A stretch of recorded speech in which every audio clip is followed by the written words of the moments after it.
The first time I touched her, it wasn't even a touch. My hand hovered just inches from hers on the rim of her porcelain teacup, both of us reaching for it at the same time. Her fingers stopped, barely brushing mine. She looked up, not startled, but still, as if the contact had stilled something in her, too. Outside, the rain tapped quietly against the window pane. Inside, the silence thickened. Neither of us said a word. We both knew it meant something, and we both pretended it didn't. It started the way so many things in my life did, accidentally, and too late to turn back. I had just moved into the upstairs apartment of a quiet old Victorian house outside of Asheville, North Carolina. I was 27, fresh off a breakup and a job that had worn me down to nothing. The kind of tired you don't sleep off. I needed quiet. I needed space. And I needed cheap rent. I got all three. What I didn't expect was her. She lived downstairs. Her name was Elise. I didn't know it at first. For weeks, I just heard footsteps, soft, measured, and the clink of porcelain, and sometimes, the low hum of jazz through the floorboards late at night. I saw her for the first time 3 days after I moved in. It was a Sunday morning, and I was carrying a box of books out of my car when the front door opened. She stepped onto the porch wearing a dark sweater, barefoot, her hair tied up loosely like she hadn't expected to be seen.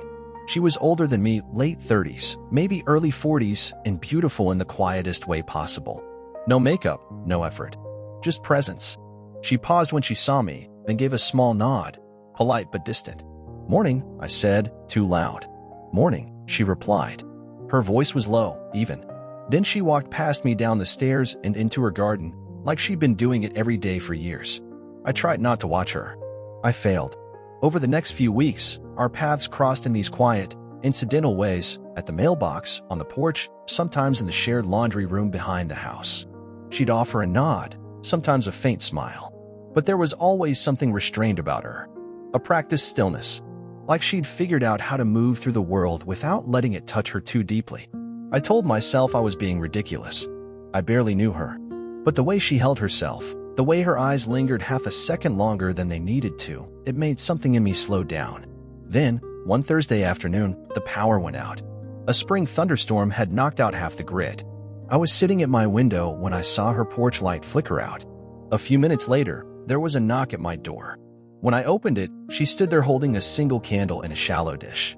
Her face was lit unevenly by the flickering light, and for the first time, she looked unsure of herself. "Do you have matches?" she asked. I did. I let her in. She stepped inside slowly, glancing around like she wasn't sure she should. The room was dim, golden. I handed her the box of matches and offered tea, half as a joke, half hoping she'd stay. She hesitated. Then she nodded. "I could stay for a bit," she said, as if the decision had surprised her too.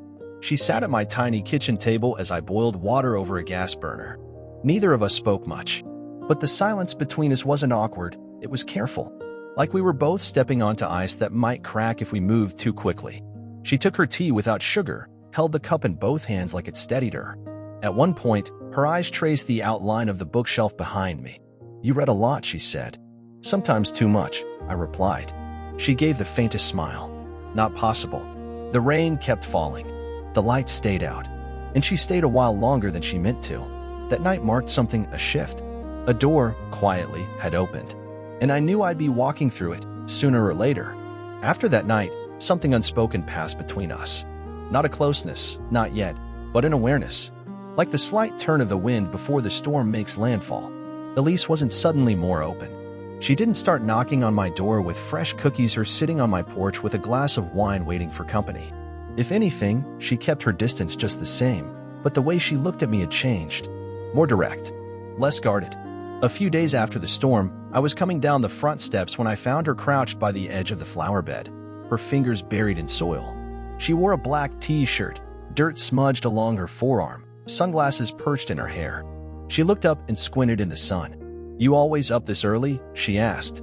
I shrugged. "It's the only time I feel like the world's not trying to be something."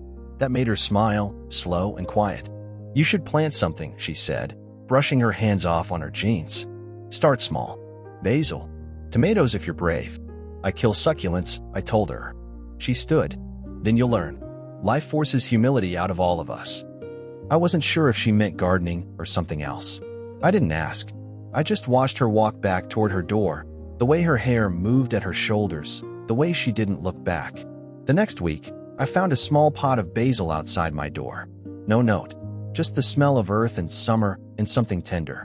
It became our rhythm. Never anything big, just small gestures, quiet conversations, and the kind of silences that felt deliberate rather than awkward. One evening, I was on the porch reading when she came out holding a bottle of wine and 2 glasses. She didn't ask if I wanted to join. She just handed me a glass and sat down next to me, legs folded, gaze fixed on the street. "This wine's not amazing," she said after a sip, "but it does the job." I laughed. "What job is that?" "Blurring the edges," she said, not smiling. "So things don't feel so sharp all the time." That was the first moment I saw the cracks in her. The pieces she didn't show to the world, or maybe hadn't in a long time. She told me bits and pieces that night. That she used to teach literature at the university. That she hadn't stepped inside a classroom since the fall before last.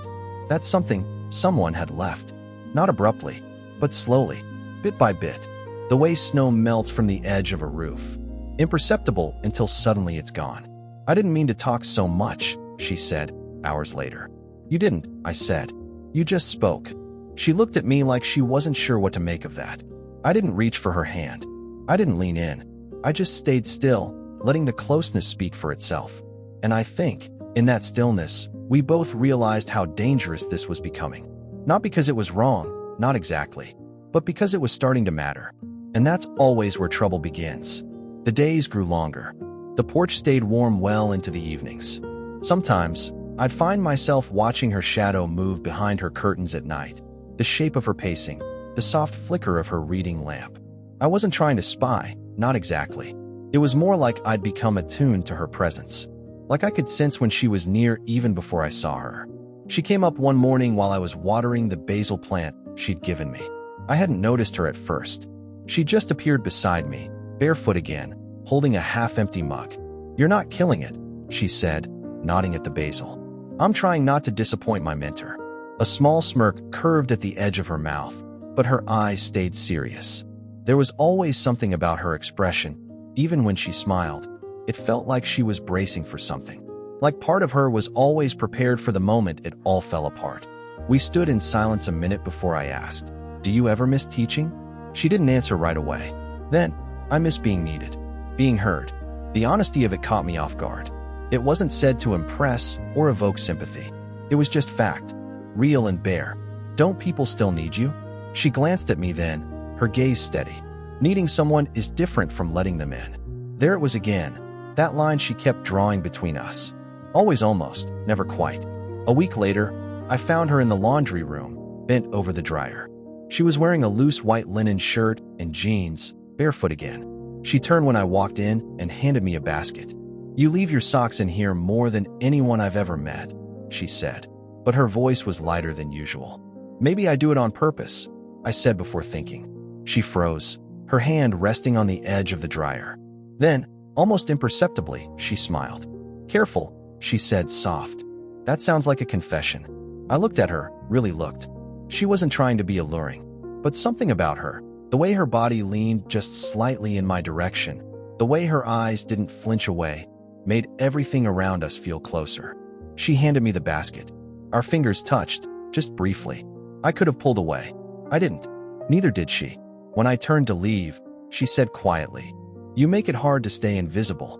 I stood there, facing the door, my back to her, her words settling deep. And I realized something that scared me more than it should have. She wasn't the one losing her footing. I was. The next few days were quieter between us. Not cold, not withdrawn, but quieter in that intentional way people get when they're trying to pretend nothing's changed. She still passed me on the stairs. Still left her window open just enough that I could hear her jazz records humming softly through the floorboards. But something about the way she moved had shifted, like she'd stepped slightly back, and I hadn't even noticed how close we'd gotten until she did. I told myself to let it lie, to give her space, but the silence sat heavy in my chest. Then came the Sunday she knocked on my door. It was late afternoon. The sky was already turning golden. I opened it to find her standing there with a folded blanket over one arm and a bottle of wine in the other. "I'm making soup," she said, not explaining why. "You can join me. Or not. Just thought I'd ask." The way she stood there, strong but uncertain, as not quite meeting mine, it felt like a small truce. An invitation offered with caution, and maybe a little hope. I didn't hesitate. She led me downstairs. Her place smelled like rosemary and garlic, and something floral I couldn't place. There were candles lit, low jazz playing, a pot simmering on the stove. It wasn't romantic. It wasn't performative. It was just warm. "Take a seat," she said, pointing to the armchair by the bay window. "It'll be another 10 minutes. I sat, unsure where to put my hands. I felt oddly young down here, in her space, like I'd stepped into something sacred. But she moved around the kitchen with ease, narrating her movements, telling me little things about the soup, about the wine, about how her mother used to burn every meal out of spite and stubbornness. When she finally sat across from me, 2 bowls between us, it felt like something shifted back into place. Not what we'd been before, something deeper. Something that had been trying to form beneath all the glances and quiet pauses. We ate mostly in silence, but it wasn't empty. Afterward, we moved to the window seat. She curled up with the blanket. I sat beside her, close enough that our shoulders touched. Outside, the rain started again, soft, almost like background noise. She turned her head just slightly toward me. "I don't do this," she said, voice low. "I don't let people in like this." "You already did," I said. She looked at me, and for the first time, I saw fear in her eyes. Not because of me, but because of what letting someone in might cost her.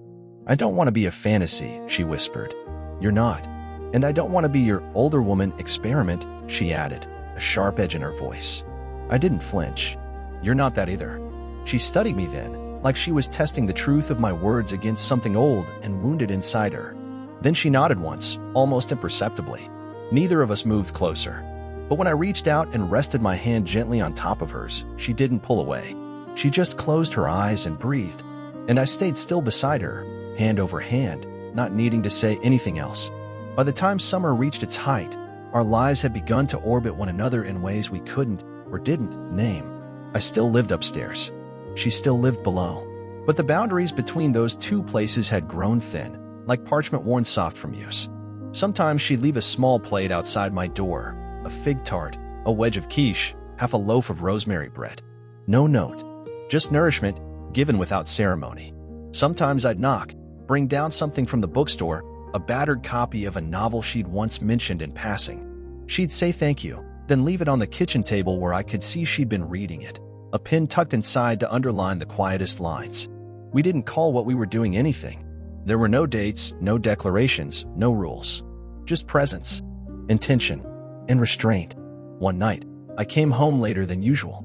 I'd been walking the river trail alone, trying to burn off a restlessness that had grown hard to ignore. Her lights were still on, soft behind the curtains. I paused on the porch, debating with myself. Then the door creaked open. "You coming in?" she asked, voice quiet. I stepped inside. She had a candle burning on the kitchen island, its flame dancing in the dim room. She was in leggings and an oversized sweater, barefoot again, a mug of something steaming in her hand. "I couldn't sleep," she said simply. Neither could I. She motioned toward the living room, and we settled into our usual spots. No wine tonight, no jazz, just the hum of the fan and the occasional bark of a dog somewhere down the street. For a long while, we didn't speak. Then she asked, "When do you leave?" I blinked, caught off guard. "Leave? You've never mentioned staying." I swallowed. I didn't know I was allowed to. She didn't look at me when she said, "People don't usually stay. You don't ask them to." Her eyes flicked up then, sharp and sad. "That's the part you don't understand. I don't ask because I don't trust myself with the answer." I leaned forward, elbows on my knees. "I'm not going anywhere, Elise." She shook her head. "You say that now, but I've seen how this plays out. You'll wake up one day and realize I don't fit into the life you're supposed to have. I'm not 25 and wide open. I'm a complicated." I didn't speak. I let her spill it, the fear, the quiet anger, the ache of years lost to pretending she didn't want more. And when she finally went quiet, I said, "I'm not asking you to be simple. I'm asking you to be real with me." Her lip trembled, just a little. And then, with almost painful slowness, she reached for my hand. We sat like that for a long time. Fingers intertwined, hearts open just enough. Still no kiss. Still no promises. Just the dangerous, tender beginning of something neither of us had words for. The last Sunday of August began like any other, sun breaking over the hills, the faint hum of cicadas outside the window, the smell of coffee from the downstairs kitchen seeping through the floorboards. but something about the quiet felt final, like the kind of stillness before a page turns. I hadn't seen Elise in 2 days, not since we sat in her living room, hands entwined, her guard half lowered. There hadn't been an argument, no incident, just space. Intentional or not, I didn't know. By late afternoon, I couldn't take it anymore. I knocked. No answer. I waited another hour before I tried again. This time, the door creaked open slowly. She was inside, sitting at the dining table in a sleeveless navy dress, her hair down, face bare. She looked up as if she'd been expecting me, but hoping she wasn't. "You've been quiet," I said. She gave a soft nod, like she was agreeing with a truth neither of us wanted to name. "I've been trying to talk myself out of this," she said quietly. "Whatever this is." And her voice barely rose. "It's not working." I stepped inside. The air between us was heavier than before, thick with all the things we hadn't said. She stood, slowly, the chair legs scraping gently against the floor. And then she just looked at me, long and still. "You make me feel like I haven't disappeared," she said. That was it. That was the thing she'd never said out loud. I moved to her, slow, careful, like she might vanish if I moved too fast. She didn't back away. I reached out and brushed a strand of hair from her face, my fingers trembling just slightly. She leaned into the touch, her eyes closed. And then she whispered, "This shouldn't be happening." I nodded, my forehead resting against hers. "But it is." And then, only then, I kissed her. Not hungry, not possessive, just steady. Her lips were soft, hesitant at first, then fuller, more certain. Her hands found my back, held me like someone who didn't know what tomorrow would bring, but needed something true tonight. We stood there in the center of her small, shadowed kitchen, the world outside still turning, the clock ticking, the coffee long gone cold. When we pulled apart, she didn't say anything. Neither did I. There was no speech, no epiphany. Just two people, a little bruised by time, choosing each other in the quiet. Later, I sat beside her on the couch, her head resting against my shoulder. The window was open. The wind had turned cooler. "I don't know what comes next," she murmured. "We don't have to," I said. She reached for my hand again, like she had before, like that small gesture was the only thing tethering her to the world. And we just sat there, in the soft hush of evening, not needing to name what we were or where it might go, only knowing this. For once, we were seen, and for now, that was enough.